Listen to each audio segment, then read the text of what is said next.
आज का हमारा नेक्स्ट क्वेश्चन है ब्लूम्स टैक्सोनॉमी। तो discuss Bloom's taxonomy of education objective. तो ये क्वेश्चन किसी भी उसमें आ सकता है सेंस में।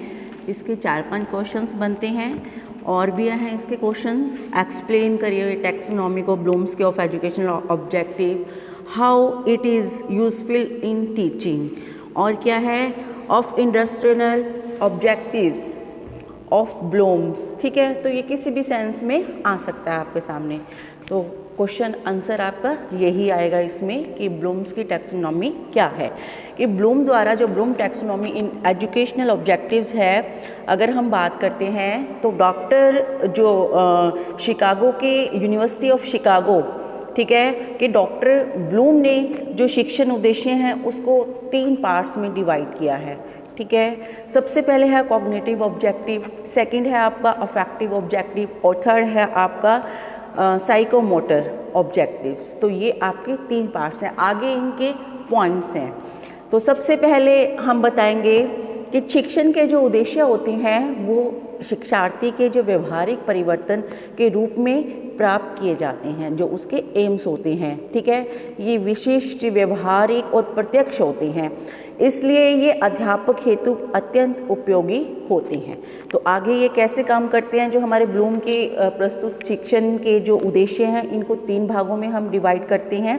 सबसे पहले आपका आता है कॉग्निटिव। अभी हमने बात की थी कॉग्निटिव, तो कॉग्निटिव की डिटेल पढ़ते हैं हम सबसे पहले कि क्या होता है। देखिए, जो कॉग्निटिव होता है ऑब्जेक्टिव, इसमें केवल उन शैक्षिक उद्देश्यों को ही सम्मिलित किया जाता है जिनका संबंध नॉलेज से होता है, ठीक है, ज्ञान से होता है और पहचान से होते हैं और रिकॉल से होता है, प्रत्यस्मरण से होता है। ठीक है, इन चीज़ों को इसमें शामिल किया जाता है और उसके आधार पर और जो बौद्धिक योग्यताएं और जो कुशलताएं हैं उसके विकास का ये पोषण करते हैं। तो ये सब इसमें इंक्लूड हो गया। तो इसमें कॉग्निटिव ऑब्जेक्टिव में क्या क्या इंक्लूड है आप एक चार्ट के द्वारा भी दिखा सकती हैं।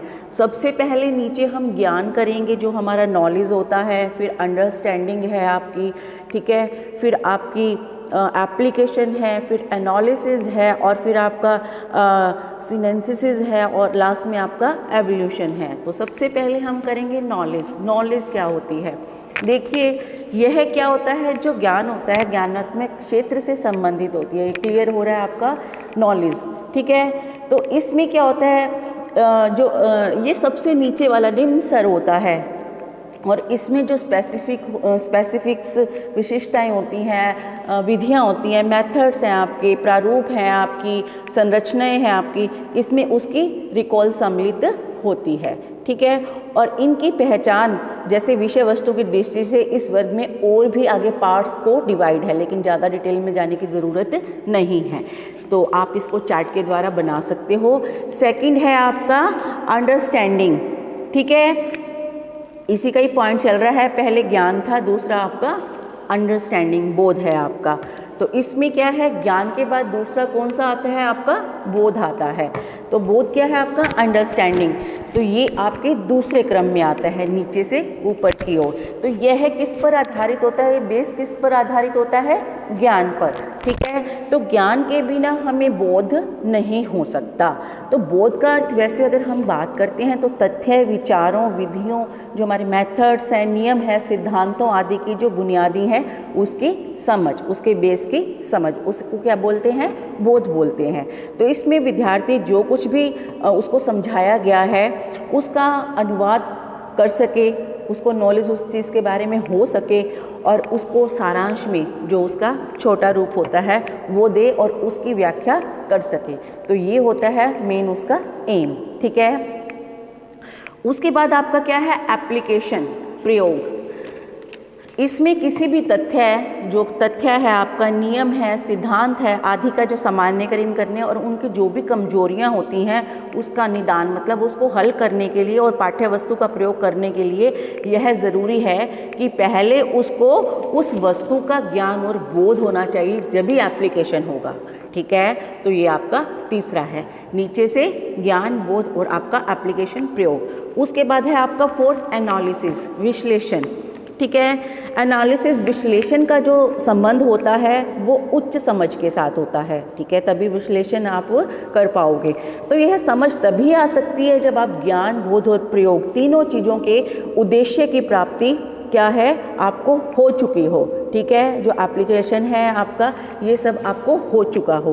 तो इसमें भी आप कह सकते हैं कि एनालिसिस ऑफ एलिमेंट्स है, एनालिसिस ऑफ रिलेशनशिप है, analysis of organized of principles हैं, ठीक है बेटा। नेक्स्ट है आपका सिंथेसिस। तो इसमें क्या होता है आपका कि जो विद्यार्थी जब उपयुक्त चार जो आपके मेन उससे है उसको प्राप्त कर लेता है उद्देश्यों को, तो उनके पश्चात क्या होता है, सीखी गई जो पाठ्य वस्तु है उसके तथ्य, नियम, सिद्धांत आदि के तत्वों में एक नवीन रूप व्यवस्थित करना, उसकी एक नई रचना, जैसे नई रचना के रूप में, नई योजना के रूप में, ठीक है, उस प्रारूप का जन्म होता है, ठीक है। तो ये है आपका संश्लेषण, जिसको हम संश्लेषण कहते हैं। नेक्स्ट है आपका एवोल्यूशन, मूल्यांकन, ठीक है। ये लास्ट की अवस्था है आपकी जब हमारा ये ग्राफ ऊपर जाएगा। इसमें क्या होता है आपका मूल्यांकन क्या है, ज्ञानात्मक क्षेत्र का उच्चतम उद्देश्य है, सबसे ऊपर वाला। तो यह विद्यार्थी में उस योग्यता का विकास करता है जिसके द्वारा वह ज्ञान, बोध, प्रयोग और विश्लेषण एवं संश्लेषण से प्राप्त अपनी उपलब्धि की जांच करता है।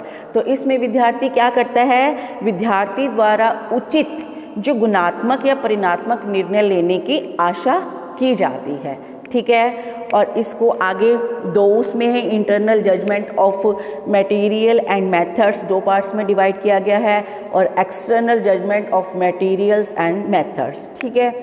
उसके बाद हमारा आता है सेकंड, कॉग्निटिव ऑब्जेक्टिव्स हो गए हमारा। सेकंड है आपकी अफेक्टिव ऑब्जेक्टिव, जो भावात्मक हमारे उद्देश्य हैं। अब हम उसके बारे में बात करेंगे।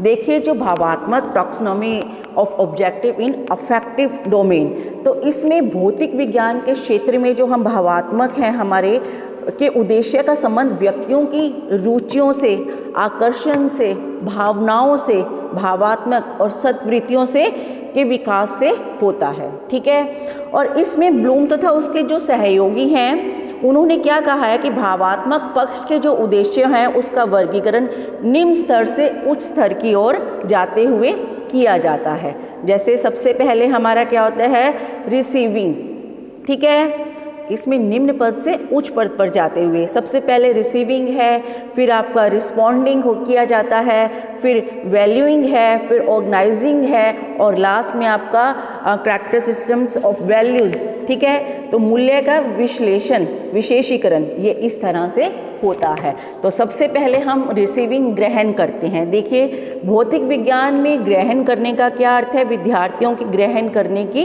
इच्छा, जो विद्यार्थी ग्रहण करना चाहते हैं। तो इसका संबंध, सीधा संबंध किससे है, विद्यार्थियों की संवेदना से है, इच्छाओं से है, जो किसी क्रिया या उद्दीपन से उत्पन्न होती है, ठीक है। तो इसके द्वारा कई रुचियां हैं, अभिवृत्तियां हैं, आदि मूल्यों का विकास होता है, वैल्यूज़ का। तो इस भावात्मक उद्देश्य की प्राप्ति निम्न 3 क्रम से होती है, अवेयरनेस, विलिंगनेस, ठीक है, और कंट्रोल्ड, ठीक है। तो ये है आपकी इस उद्देश्य की प्राप्ति। सेकंड है आपका रिस्पॉन्डिंग, अनुक्रिया। इस प्रक्रिया में क्या होता है, एक विशेष तरह की प्रतिबद्धता या अनुक्रिया व्यक्त करता है व्यक्ति, जिसमें सक्रिय ढंग से रुचि दिखाता है अपनी, और अनुक्रिया उत्पन्न करने की जो भी स्वीकृति होती है वो संतोष उसमें उत्पन्न करती है।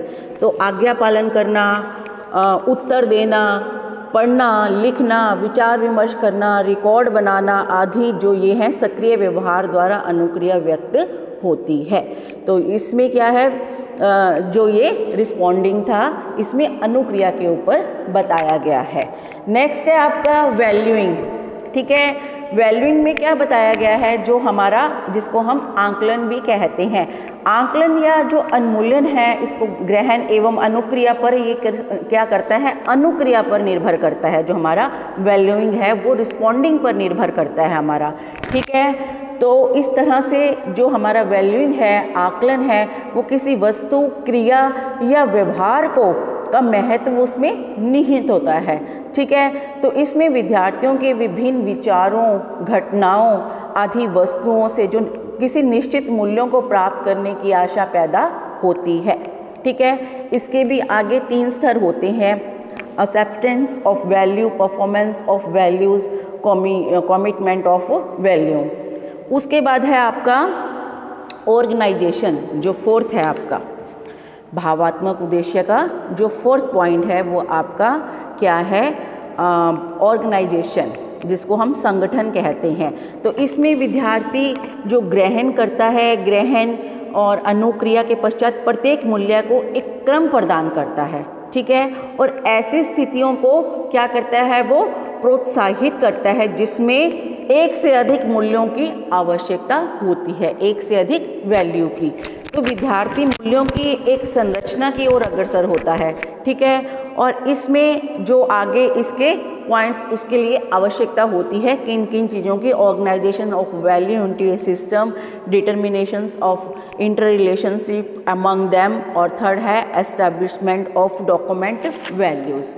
ठीक है, उसके बाद आपका लास्ट पॉइंट है जो कैरेक्टरिस्टिक्स ऑफ वैल्यू, मूल्यों का विश्लेषीकरण। ये आपका लास्ट है, टॉप वाला। नीचे से हम रिसीविंग से शुरू होकर लास्ट में हम किस पे जाएंगे? वैल्यू पे, कैरेक्टरिस्टिक्स ऑफ वैल्यू, मूल्य का विश्लेषण। तो यह जो भावात्मक क्षेत्र का सर्वोच्च उद्देश्य है, इस स्तर पर पहुँचते पहुँचते विद्यार्थी अपनी विभिन्न रुचियों को, अभिवृत्तियों को, मूल्यों का जो अनुभव कर चुका है आदि इसमें होता है। तो इस स्तर पर जो चारों स्तर ग्रहण, अनुक्रिया, अनमूल्य, आकलन, संगठन समावेश हो जाता है सभी का। ठीक है, तो इस स्तर पर जो भौतिक विज्ञान के विद्यार्थी हैं वो विशेष मूल्य चित्रित उनमें होने लगते हैं, और मूल्य विशेषीकरण के आगे 2 पॉइंट्स इसमें हम ऐड करते हैं: जनरलाइज्ड सेट एंड कैरेक्टरिस्टिक्स। तो आपका जनरलाइज्ड सेट में क्या होता है? इस स्तर पर जो हमारे मूल्य होते हैं, मूल्यों की आंतरिक स्थिरता हमें प्राप्त होती है, वैल्यूज़ की। यह बहुत ऊंचे स्तर की अनुक्रिया को प्रदर्शित करते हैं, दिखाते हैं। और सेकंड है आपका विशेषीकरण। इसमें क्या है? जो आंतरिक प्रक्रिया है उसका सर्वोच्च होता है। यह व्यापक उद्देश्यों को परिलक्षित करते हैं, दिखाते हैं, और भौतिक विज्ञान जो विद्यार्थियों में विशेषीकृत चारित्रिक विशेषताओं पर पूरी तरह से छाए रहते हैं। तो इसका ग्राफ भी नीचे से ऊपर की ओर जाएगा। तीसरा कल रह गया, वो हम कल करेंगे, जो आपका क्रियात्मक है आपका। ठीक है, साइकोमोटर पार्ट्स है जो आपका टैक्सोनॉमी ऑफ साइकोमोटर, ये हम कल करेंगे। आज हमने 2 कर लिए। ठीक है बेटा, तो ये एक बार और आप देखना, समझना, पढ़ना, फिर आपको क्लियर हो जाएगा। आज के लिए इतना ही। Thank you.